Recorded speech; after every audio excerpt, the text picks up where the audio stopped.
When Liverpool won the corner towards the very end of extra time that would prove decisive, Jurgen Klopp applauded and just found himself smiling at the romance of it all.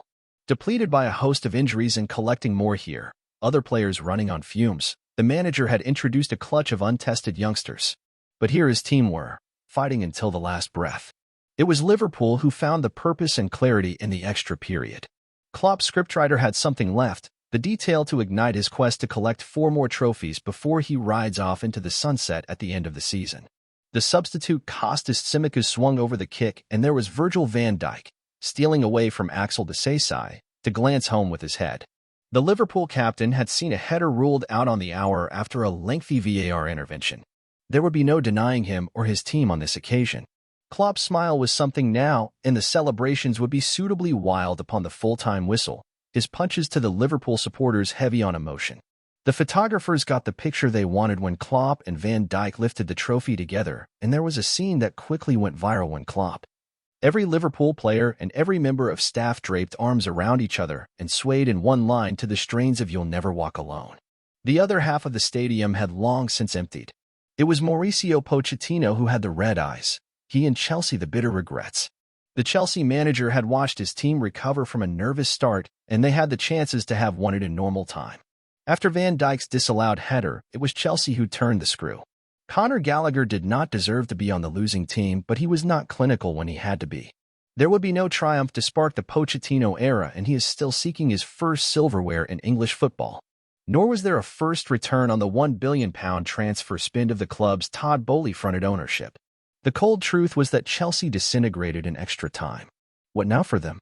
Not since the Roman Abramovich takeover have they gone 2 consecutive seasons without a trophy, but that will be their fate if they cannot win the FA Cup. One of the problems for them is that Liverpool are still in it. It was a gripping occasion when the modern history between the clubs had bubbled. All of those epic Champions League knockout ties in the mid to late noughties in the 4 previous finals. Also when the team news was massive, mainly from a Liverpool point of view. Klopp had counted 11 absentees, including some big ones, Trent Alexander-Arnold, Mohamed Salah, Darwin Núñez. He would lose Ryan Gravenberch midway through the first half of normal time after a bad tackle from Moises Caicedo. The midfielder would reappear on crutches for the celebrations, his foot in a protective boot. Wataru Endo also departed Wembley on crutches and in a boot, having damaged an ankle. It was an occasion colored by the contributions of Liverpool's academy players. Connor Bradley was fearless from the outset, first at right back, then in midfield, and Klopp would finish with Bobby Clark and James McConnell in the number 8 positions and Jayden Danns as the number 9. Jarell Quansah also came on in central defense. Chelsea measured the opening 20 minutes in slips, loose touches and passes, desperate fouls, too. Yet they announced they were in the contest when Gallagher crossed low and Cole Palmer was denied by a brilliant Caoimhin Kelleher save. It was entertaining, jammed full of incident. For the first time in this season's competition, VAR technology was in use and Caicedo was fortunate it did not recommend action after his stamp on Gravenberch. Chelsea were a hair's breadth from taking the lead on the half-hour. Nicholas Jackson setting up Raheem Sterling for the tap-in, but the centre-forward was seen to have moved just too early onto a Palmer pass. Liverpool had their chances before the interval in normal time, mainly through the relentless Luis Diaz. He had 2 early efforts and teed up Bradley in the 45th minute, Levi Colwill making a huge block.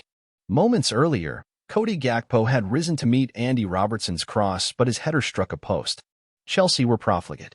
Enzo Fernandez ignored the well-placed Palmer on 53 minutes to fluff an attempted backheeled finish, and, after the Van Dijk disallowed goal, they really raised the stakes on their wastefulness.